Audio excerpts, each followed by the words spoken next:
एक सास ऐसी भी। माँ बेटा और बहू तीनों डाइनिंग टेबल पर बैठकर खाना खा रहे थे। खाना खाते खाते बेटा अपनी पत्नी से बोला, नीता तुमने आज भी दाल रोटी ही बना दी। कम से कम खाना बनाने में तो आलस मत किया करो। घर में ही तो रहती हो, कुछ अच्छा भी तो बना सकती थी। नीता बोली, बनाने वाली तो मैं आज सूजी का हलवा थी, लेकिन सूजी आई नहीं। मैंने कल ऑर्डर करी थी। कोई बात नहीं, कल बना दूंगी। किचन में कुकर की सीटी सुनाई देती है और खाना खाते खाते नीता किचन में चली जाती है। किचन से वापस आकर डाइनिंग टेबल पर बैठते हुए नीता कहती है कि आलू पकने के लिए रखे थे, शाम को आलू की टिकिया बनाएंगे। उसकी सासू माँ भी यह सुनकर खुश होती है। नितिन बीच में बोल पड़ता है, ये अच्छा है, दोनों बहुत मज़े करते हो, अपने पसंद की चीज़ें जो बनाकर खाते हो। तभी डोरबेल बजती है।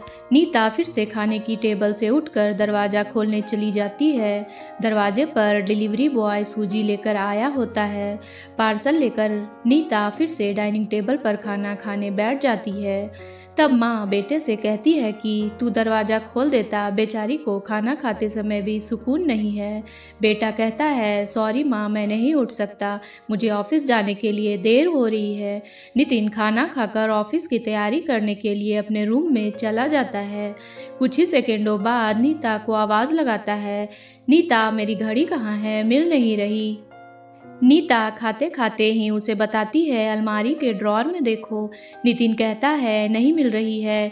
नीता फिर एक बार खाने के टेबल से उठकर उसके तरफ जाने ही वाली होती है कि सासू माँ उसे रोक लेती है और पहले खाना खाने के लिए कहती है। सासू माँ कहती है, बच्चा नहीं है, ढूंढ लेगा वह।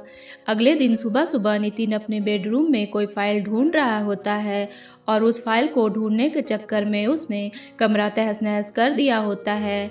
नितिन बड़बड़ा रहा होता है, इस घर में कोई चीज़ अपने ठिकाने पर नहीं मिलती। इन औरतों को भी कोई काम नहीं है, इसलिए हर चीज़ इधर उधर करते रहते हैं। नीता अपने कमरे में आकर कमरे का बुरा हाल देखती है तो नितिन से पूछती है कि क्या कर रहे हो नितिन। नितिन कहता है, परसों मैंने तुम्हें फाइल दिया था, कहाँ रखा है वो। पति पत्नी की यह बातचीत माँ भी सुन रही होती है, जिसका नितिन को पता नहीं होता। अब माँ और नीता नितिन को सबक सिखाने के लिए प्लान बनाते हैं।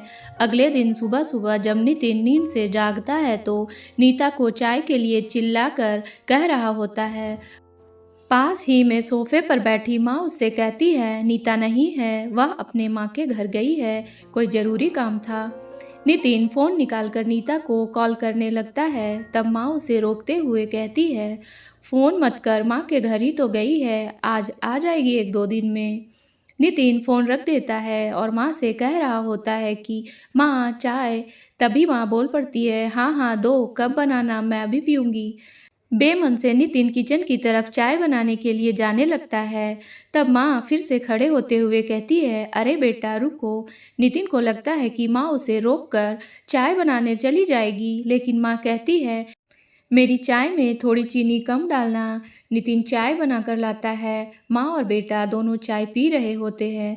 तब माँ बोलती है, अच्छी बनाई है, लेकिन नीता जो चाय बनाती है उसमें तुलसी की कुछ पत्तियाँ डाल देती है, उसका स्वाद ही अलग आता है। बेटा कोई नहीं, अगली बार जब तू चाय बनाएगा तो ध्यान रखना।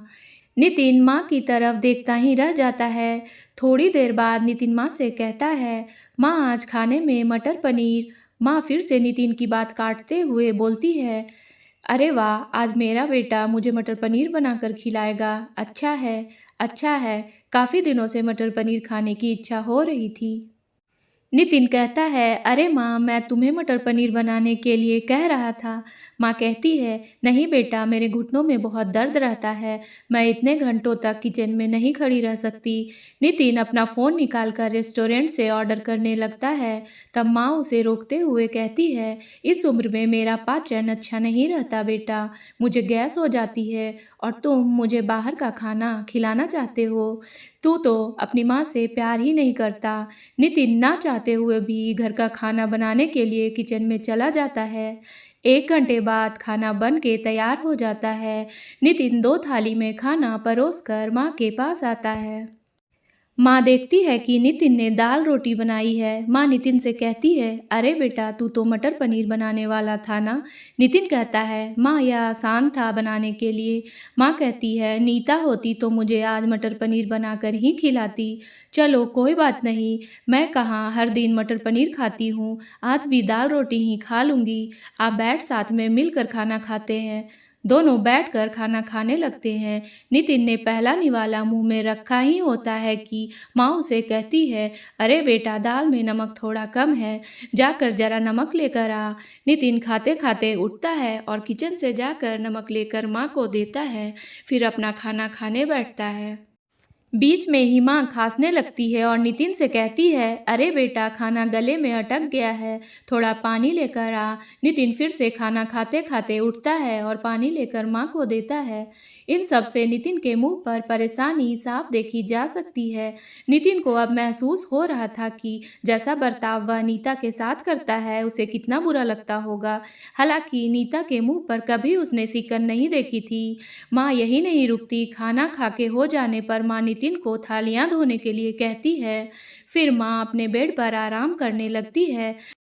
तब नितिन को चादर ओढ़ाने के लिए कहती है। उसके बाद जब नितिन रूम से जा रहा होता है, तब उसे रोककर एसी कम करने के लिए कहती है।